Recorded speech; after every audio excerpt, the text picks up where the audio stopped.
естіден деме, бұл ненің даусы, бұл көкектің даусы ғой, бұл мен үшін ең күшті қыз.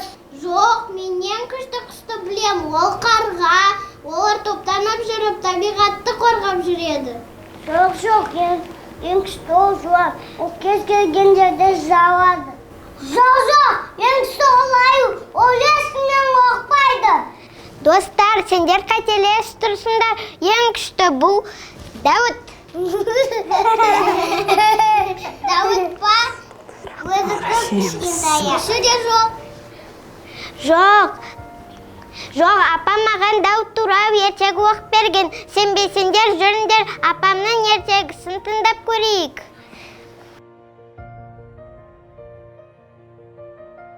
Апа, Дәуіт күшті ғой.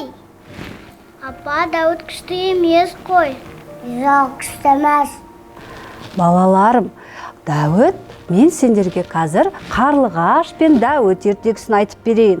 Сонда көреміз қандай жанды күшті екенін, я? Ал олай болса, мұқият отырып тыңдайық.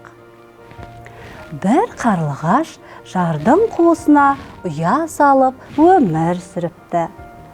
Анасы балапандарына азық әкелуге кеткенде, балапандары тағатсыздана күтіп отырады екен.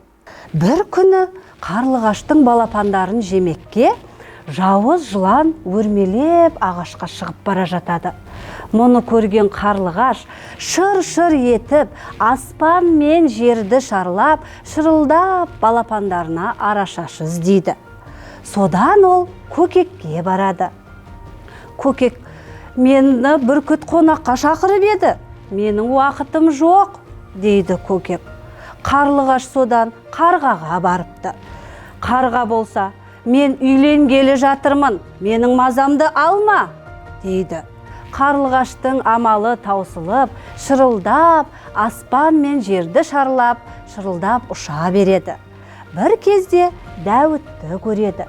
Дәуіт қарлығаштың шыр-шыр етіп, шырылдап жүрген даусын естіп, қарлығашқа: «Достым, сен неге сонша зарлайсың?» деп сұрайды. Сонда қарлығаш: «Мені балапандарымды жауыз жылан жегелі жатыр. Соған мен не істерімді білмеймін», деп көзінің жасын төгіп жібереді. «Ендеше мені тезірек жеткіз», дейді Дәуіт. Содан қарлығаш қанатын қағып жібереді. Дәуіт болса қарлығаштың жотасына шығып алады. Екеуі көзді ашып жұмғанша қарлығаштың ұясына жетеді. Енді сәл кешіксе, жауыз жылан балапандарды қалғып салып, жылы ұяда масайрап ұйықтағалы жатыр екен. Дәуіт жауыз жыланның екі көзін шаба тырнап ағызып жібереді. Жылан болса сылқ етіп жерге құлап мерт болады. Мұны көрген қарлығаш Дәуіттің ерлігіне сүйсінеді. Содан бері екеуі айнымас дос болып, бір ұяда өмір сүріп жатыр екен балалар. Дәуіт қанша да кішкентай ғана болса да, оның ерлігі өте үлкен екен. Сендер де бір-бірлеріңмен айнымас дос болып, қамқор болыңдар. Балалар, ертегі ұнады ма сендерге? Я!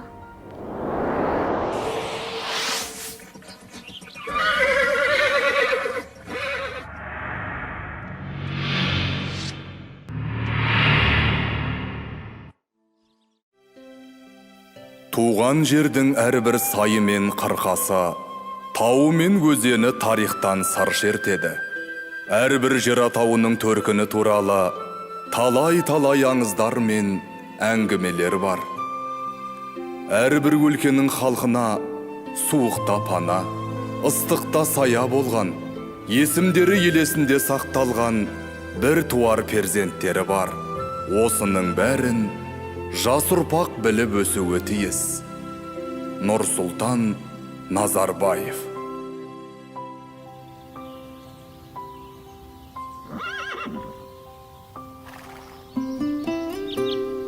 Биыл жауын жақсы болып, Боралдайдың бойы шалғынға бай. Ата, анау Қостыраның ар жағындағы тау. Не тау? Ол Қаратау деп аталады. Қостыра Қаратаудың бір саласы. Расында түсі қаралау екен. Аталарымыз қалай дәл қойған? Қарағым, қазақта жердің атауы тегін қойылмаған. Әрқайсысы тарихтан сыр шертеді. Олай болса, біздің аудан не үшін Бәйдібек деп аталады? Ол кім сонда? Балам, ендеше тыңда. Бәйдібек бабамыз мына қазақ даласы тудырған ұлы адамдардың бірі болған.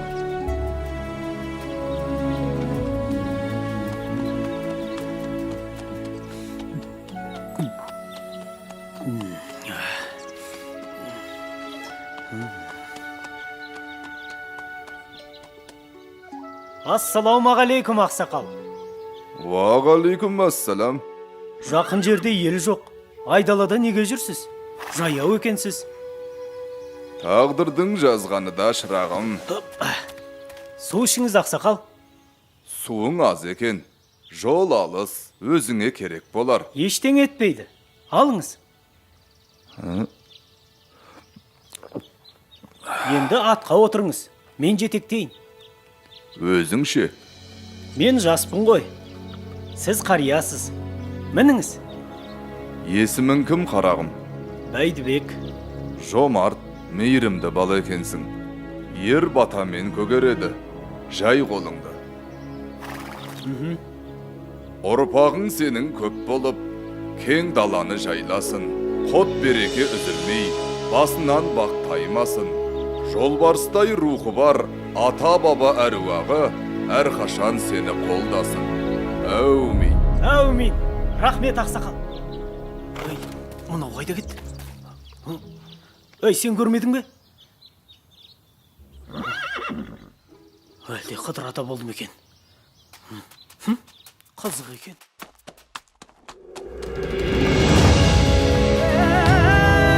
Чу, жануар, чу! Сап, тұлпарым, сап!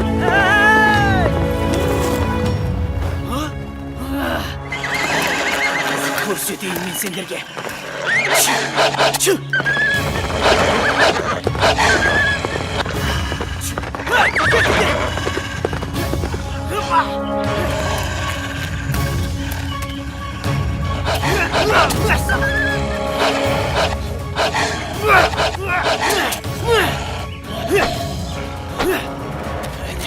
Gelіңдер.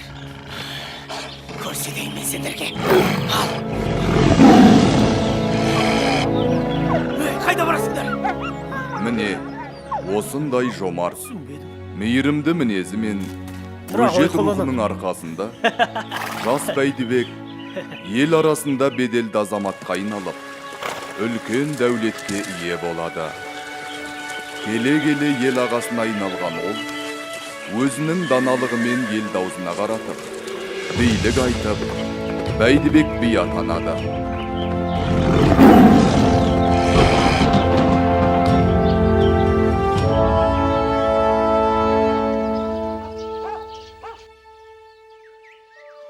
Бәйдібек би, мына жалшыны өзім асырап, киім кигізіп өсірген едім.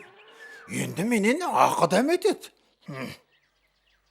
Аяққа кісен салуға болар, қолға кісен салуға болар, ал тілге кісен салуға болмас. Сөзінде айт жалшы бала.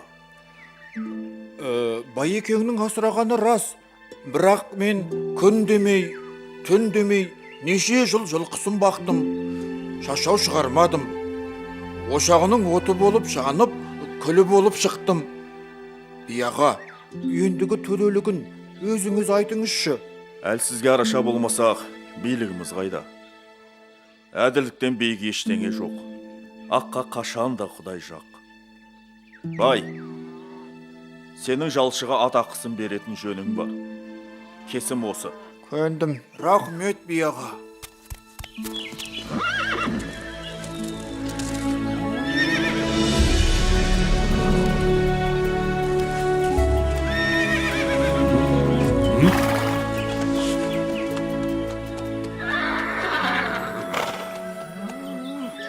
Ассалаумағалейкум аға. Вағалейкумассалам. Я, жол болсын. Алыстан келем. Ел аралап, игі жақсылардан бата жинап жүрмін. Бәрекелді, жаста болсаң талабың үлкен екен. Рахмет ағасы. Мынау кімнің жері? Бәйдібектің жері. Мынау даланы толтырған кімнің малы? Бәйдібектің малы. Бәйдібек мұндай малға қалай еге болған? Ол кісіні Қыдыр Әлеке әссәләм қолдаған. Өзі жомарт, кең адам. Бұл малдың аты Бәйдібектікі болғанмен, заты елдікі. Сол үшін малына құт береке қонған. Олай болса мен іздеген адам Бәйдібек екен.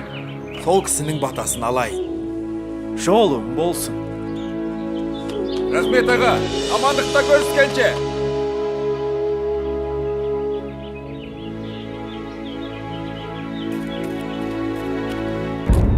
Ханем, шақырған екенсіз, келдім. Иә, тыңшылардан хабар келді. Ойраттар бізге қарай жорыққа шығыпты. Ханем, ұрысқа дайынбыз. Айқастың болары белгілі ғой. Айтарым енді, сенің сыналар кезің келді. Қолды өзің бастап барасың. Енді мына елге де, ордаға да өзің еге бол. О не дегеніңіз, ханем? Бұл менің ғана емес, елдің сенімі. Жортқанда жолың болсын, Бәйдібек. Рахмет, ханем. Ассалаумағалейкум аға. Бәйдібек аға, бүгінде атыңыз ен даланы аралап жүр. Сол үшін өзіңізден баталуға іздеп келдім. Бәрекелді. Жауын мен жер, бата мен ер көгереді. Ниетің ақ екен. Бірақ біз жауға қарсы жорыққа шығамыз. Бәйдібек аға, әскеріңіздің қатарынан табылу мен үшін мәртебе. Қатарға қосуыңызды сұраймын. Жай қолынды. Әкенің емес, бүкіл елдің баласы бол. Ағайынның емес, бар халықтың панасы бол. Көргені көп, көш бастайтын данасы бол. Аумин. Аумин. Рахмет аға, сеніміңізді ақтаймын. Ендеше ұрысқа дайындаламыз.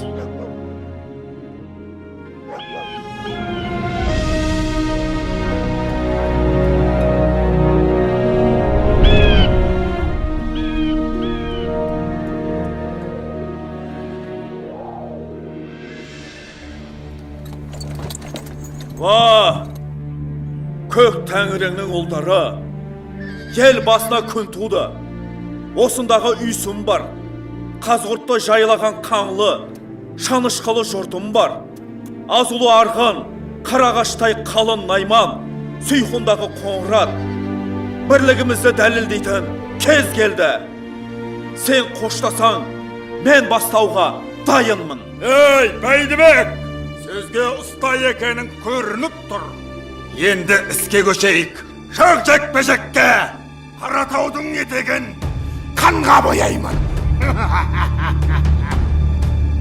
Кел ендеше, шу жануар.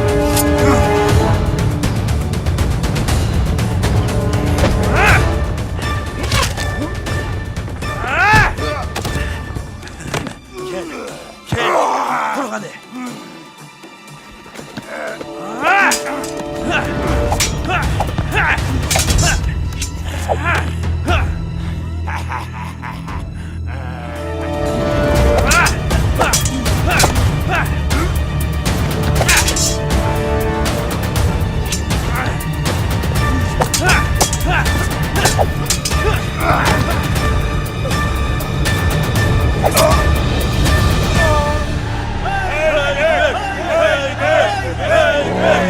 Таппа өзіңдер, алға!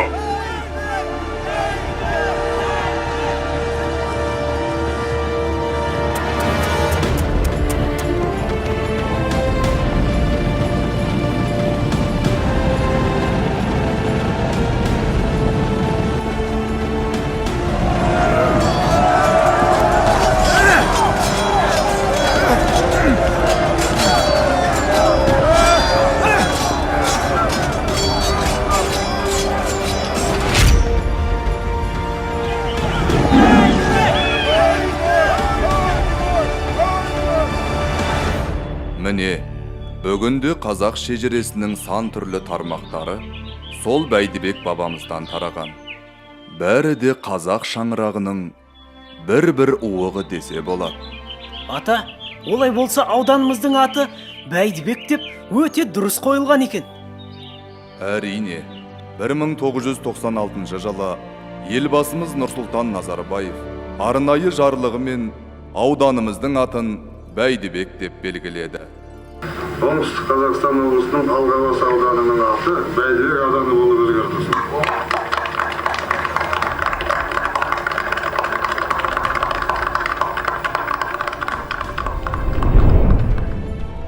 Бәйдібек бабаның өмірі осылайша ел жадында сақталып, кейінгі ұрпаққа үлгі болуда. Бұл сенің тарихың.